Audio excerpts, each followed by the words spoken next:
Assalamualaikum warahmatullahi wabarakatuh. Halo teman-teman semua. Jumpa lagi dengan saya Robin Saatman Perry di channel Mr. Atman Perry. Pada video kali ini kita akan ngomongin tentang Kevin Marcus lagi. Tentang bagaimana yang harus saran-saran untuk mereka agar mereka bisa menang menghadapi Yuta Endo, Yuta Watanabe dan Hiroyuki Endo. Kita tahu Kevin Sanjaya dan Marcus Fernaldi Gideon dalam 6 pertemuan terakhir mereka selalu kalah ketika berhadapan dengan Yuta Endo.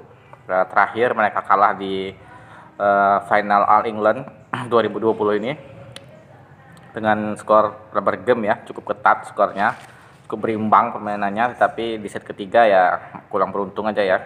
Maksudnya kurang beruntung, dan ya Kevin dan Marcus juga terlalu ceroboh dan terburu-buru melakukan kesalahan sehingga sangat menguntungkan bagi Yuta Endo.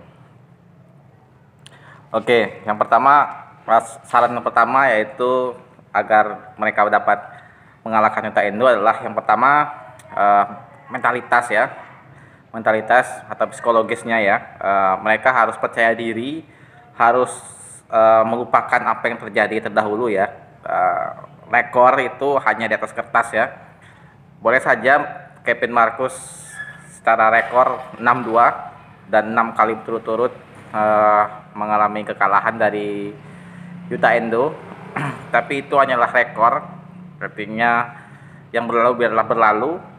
Yang sekarang adalah lain lagi ya, ketika suatu pertandingan dimulai kembali mereka memulainya dengan 0-0 lagi ya, 0-0 lagi, dimulai dengan 0-0 lagi sehingga mereka tidak ada beban untuk memecahkan, toh pada akhirnya kalah ya tidak masalah, di pertandingan berikutnya coba lagi ya, sehingga sampai mereka meraih kemenangan ya. Artinya mereka harus melepaskan semua beban, semua beban pikiran mereka, semua rekor kekalahan mereka harus dilepaskan semua, keluarkan semua kemampuan mereka, keluarkan seluruh semangat mereka untuk meraih kemenangan melawan Yuta Endo ini. Dan itu adalah penting sekali ya, karena apalah guna teknik, apalah guna permainan yang luar biasa tapi mentalitasnya belum mental juara, artinya masih terbebani, belum punya mental juara, itu tidak tahu gunanya ya.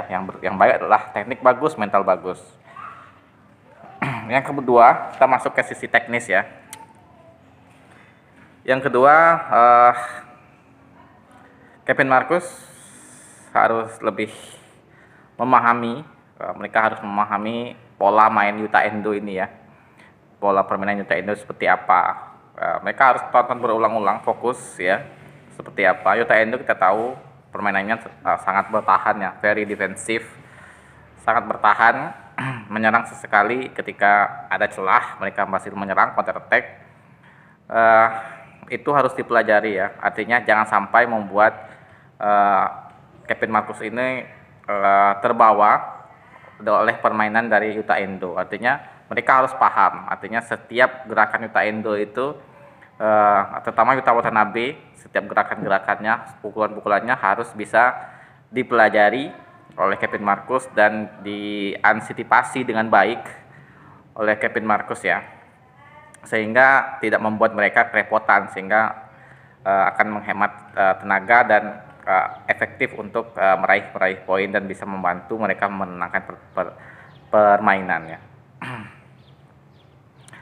Yang ketiga adalah cari titik lemah ya, titik lemah dari Yuta Endo. Pasangan ini bagus sekali, tapi titik lemahnya ada di Hiroyuki Endo ya. Yang pertama, dia sudah termakan usia ya, artinya usianya sudah senior, dan biasanya sudah senior tuh dia terlihat cukup lambat ya, tidak secepat Yuta Endo, dan defense-nya juga tidak terlalu bagus ya. Kemudian pukulannya juga tidak terlalu keras, tapi dia sangat disiplin, jarang sekali error. Tapi itu bisa jadikan kelemahan ya. Fokuskanlah serangan kepada Hiroyuki Endo ya, karena dari kedua pemain itu ya yang sedikit lemah adalah Yuta Endo, maka fokuskanlah ke Hiroyuki Endo ya.